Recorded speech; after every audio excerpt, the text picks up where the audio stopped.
మా ఊరి పాఠశాలను పట్టించుకోండి సారు అంటూ రేళ్లగడ్డ తండా వాసుల గోస. వికారాబాద్ జిల్లా యాలాల్ మండలంలోని రేళ్లగడ్డ తండాలో ప్రాథమిక పాఠశాల పెచ్చులు ఊడిపోతుంది. ఎప్పుడు పడుతుందో తెలవక అయోమయంలో ఉపాధ్యాయులు సుమారుగా 72 మంది పిల్లలు 1 నుండి 5వ తరగతి వరకు చదువుతున్నారు.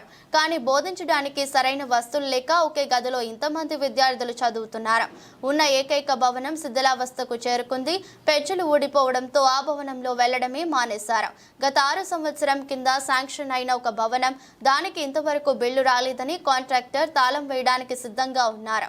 పిల్లల భవిష్యత్తు గురించి ఆలోచించి ప్రజాప్రతినిధులు ఈ యొక్క భవనాన్ని నిర్మించాలని ప్రధాన ఉపాధ్యాయులు పరమేష్ మరియు గ్రామ పంచాయతీ కార్యదర్శి విద్యార్థుల తల్లిదండ్రులు తండా వాసులు అంటున్నారు.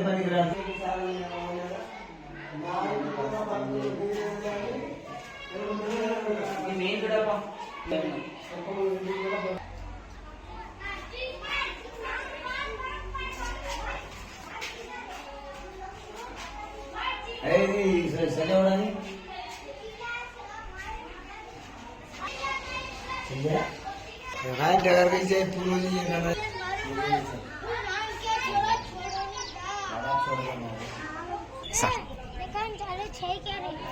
మరి NTPS రేళ్లగడ్డ తండా యాలాల్ మండల్ వికారాబాద్ జిల్లా.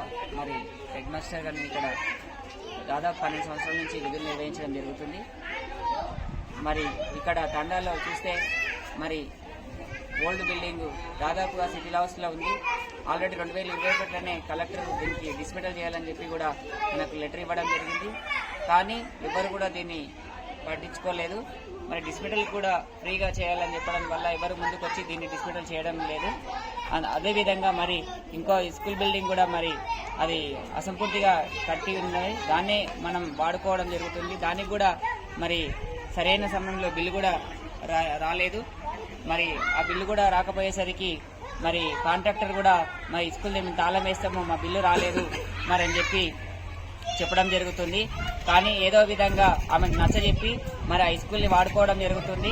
మరి ఇది బిల్డింగ్ ఏమో మరి ఎప్పుడు కూలి పడుతుందో తెలియదు కాబట్టి మరి పిల్లలకు చాలా ఇబ్బందిగా ఉంది. కాబట్టి మరి కొత్త బిల్డింగ్ ఎంబడే శాంక్షన్ చేసే విధంగా మన గ్రామస్తులు కానీ గ్రామ పెద్దలు కానీ కృషి చేస్తారని చెప్పి తెలియజేస్తూ మరి ప్రతి ఒక్కరు కూడా దీనికి కొంచెం ఇంట్రెస్ట్ చూపెట్టి మరి తొందరగా శాంక్షన్ అయ్యి మరి కొత్త బిల్డింగ్ అయ్యే విధంగా చూసుకోవాలని చెప్పి ఒకటే తరగతి గదిలో 5 క్లాసులు 2 టీచర్లు ఉండడము, మళ్ళా స్ట్రెంత్ కూడా 70 పైననే మనకు స్ట్రెంత్ ఉన్నది. మరి ఈ బడిబాట కార్యక్రమంలో కూడా మరి అన్ని చోట్ల కంటే మన దగ్గర మళ్ళీ స్ట్రెంత్ పెరగడమే కానీ తగ్గలేదని చెప్పి గంటప్రదంగా చెప్పడం జరుగుతుంది. కాబట్టి మరి దీనికి ఆలోచించి అధికారులందరూ కూడా మరి దీని మీద చర్య తీసుకొని మరి బిల్డింగ్ కొత్తగా శాంక్షన్ చేపించి ఎంబడే దీన్ని పునర్నిర్మిస్తారని చెప్పి కోరుకుంటూ మరి ఇక్కడికి వచ్చేసినటువంటి పంచాయత్ సెక్రటరీ గారు, అదేవిధంగా తండా పెద్ద మనుషులు కూడా వీళ్ళందరికీ కూడా నేను వినవించడం ఏమంటే దీన్ని ఒకసారి చూసి దీన్ని ఖచ్చితంగా మనకు శాంక్షన్ అయ్యే విధంగా, అదేవిధంగా తొందరగా కట్టే విధంగా కూడా మరి ఉన్న బిల్డింగ్ కూడా మరి బిల్లు వచ్చే విధంగా కూడా కృషి చేయాలని చెప్పి తెలియజేస్తూ ఇంతటితో నా విషయాలని ముగిస్తున్నాను. ఎందుకు పెట్టమని చెప్తారు మాకు కంపల్సరీ అని చెప్పి అది కూలని తయారైంది. స్కూల్ పిల్లలకు ఇబ్బంది అవుతున్నది. స్కూల్ పిల్లలు వేరే మళ్ళీ బిల్లు రాలేదు. అడుకుని సార్ అడుకుని హెడ్ మాస్టర్ అడుకుని అది కూడా బిల్లు రాలేదు. అడుకుని ఈ బిల్డింగ్ శాంక్షన్ చేసి కట్టడం జరగాలని మనం విన్నామన్నది.